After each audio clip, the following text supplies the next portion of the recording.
Tyrone Bowman live. Welcome to the program on tonight. Welcome to the conversation. Let's get right down to it.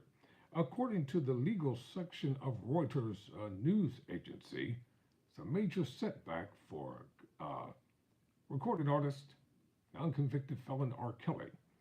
R. Kelly's sex trafficking conviction is upheld. So here's what we know.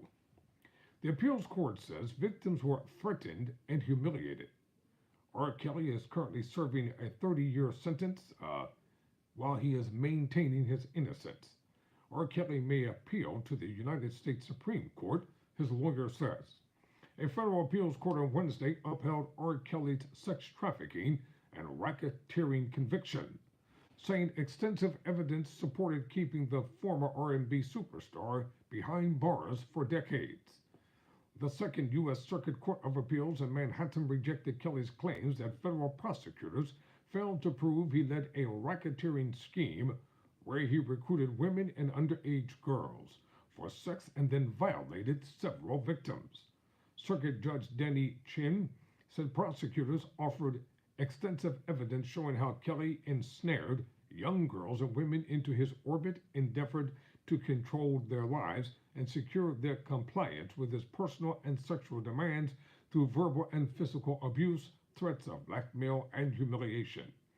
Writing for a three-judge panel, Shin also said jurors could conclude that Kelly, who's 58, intended to convince victims they would be harmed if they failed to honor his sexual demands. Kelly's lawyer, Jennifer Bogine, said her client may appeal to the U.S. Supreme Court because the decision improperly expanded the reach of the Federal Racketeer Influenced and Corrupt Organizations Act, known as RICO. The decision gives the government limitless discretion to apply the RICO statute to situations absurdly remote from the statute's intent. Bogine said the statute was intended to punish organized crime, not individual conduct. A spokesman for the United States Army office in Brooklyn declined to comment. Kelly is serving a 30-year prison sentence after a Brooklyn, New York judge convicted him in September 2021 of 1 count of racketeering and 8 counts of violating the Mann Act, which forbids transporting people across state lines for prostitution. You know, there's an actor, I think his name is Kevin Spacey. Isn't it ironic how he was cleared of all the sexual account charges that was lodged against him? Every account he was cleared on. Matter of fact, he wasn't even charged. Everything was dropped. He never even made it to court. Isn't it ironic? So his case became among the most prominent #MeToo era prosecutions. Kelly was previously perhaps best known for his 1996 Grammy-winning hit, I Believe I Can Fly. His full name is Robert Sylvester Kelly. Wednesday's decision came as jailed rapper and music mogul Sean Diddy Combs awaits his scheduled May 5th trial in Manhattan federal court on sex trafficking charges. Dozens of women and men have filed civil lawsuits accusing him of sexual misconduct. Combs has pleaded not guilty and maintained his innocence. Kelly's trial found 2 decades of misconduct accusations, which he had repeatedly denied. Jurors heard testimony from 45 government witnesses, including several victims, that portrayed in often graphic detail the repression that prosecutors said Kelly and his entourage imposed.